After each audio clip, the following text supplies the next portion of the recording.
तो नमस्कार, आप सभी का स्वागत है। आज इस वीडियो के द्वारा मैं उदयपुर से किसी सज्जन ने जो डिटेल भेजी है और प्रश्न किया है कि नौकरी कब लगेगी और भाग्योदय कब होगा।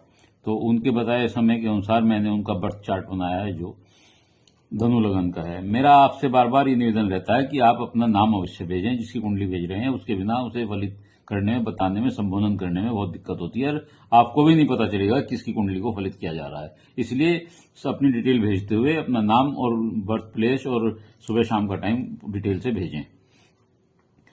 आपके हिसाब से धनु लगन की भेजे समय के हिसाब से धनु लगन की कुंडली बनती है। लगन में शुक्र है, दूसरे भाव में शनि है, छठे भाव में केतु है और अष्टम भाव में मंगल है, भाग्य स्थान में चंद्रमा है और दसम भाव में गुरु है और 12वें भाव में सूर्य, बुध और राहु है। आपका जन्म मगा नक्षत्र में हुआ है जो मूल का नक्षत्र है।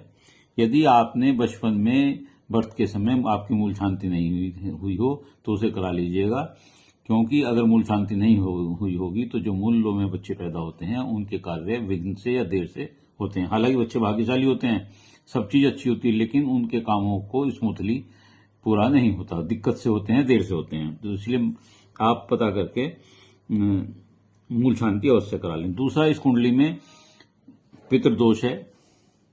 पितृदोष के लिए भी आप अमावस्या को घी का दीपक अपने पितरों के नाम का जलाएं और मंदिर में जाकर शिव जी के ऊपर काले तिल, दूध, जल अर्पित करें और दीपक जलाएं।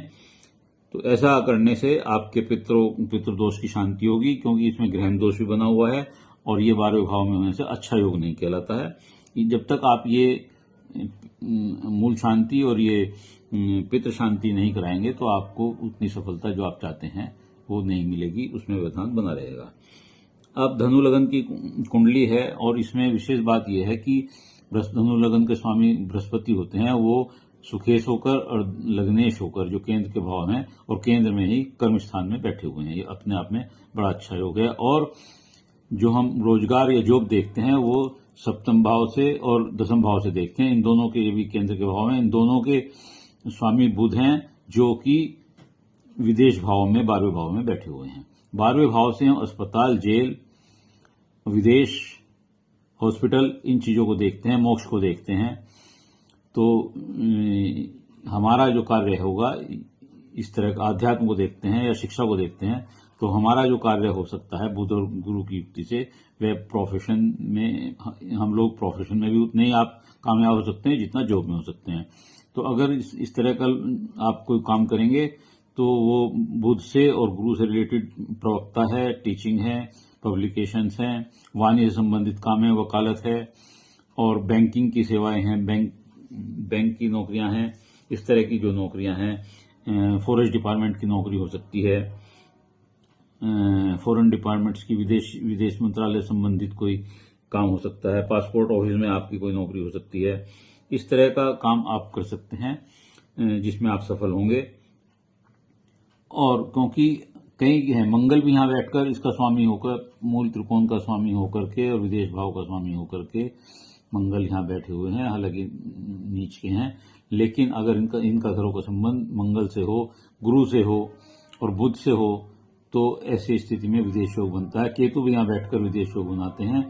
आपका भाग्य सूर्य वो भी विदेश भाव में बैठा हुआ है, तो ऐसा लगता है कि आपको एक्सपोर्ट इंपोर्ट का काम कर सकते हैं या आपको कुछ समय बाद विदेश जाना पड़ सकता है भाग्योदय। तो आपको मैंने बताया कि आप जितने सफल का अपने निजी काम में हो सकते हैं, प्रोफेशन में हो सकते हैं, उतने ही आप नौकरी में हो सकते हैं। नौकरी कब लगेगी? इन स्थिति में आपको 8/5/25 से लेकर 8/10/26 के बीच चंद्रमा में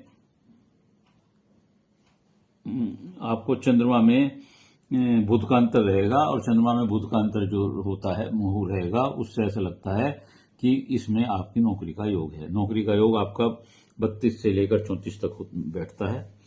आपने पूछा है कि आपका भाग्योदय कब होगा। भाग्योदय के लिए जो धनु लगन की कुंडली होती है उसमें भाग्योदय कई स्थिति में होता है। 16/17 साल में होता है, 22वें साल में बैठता है, 28वें में बैठता है, 32 में बैठता है, 36 में बैठता है।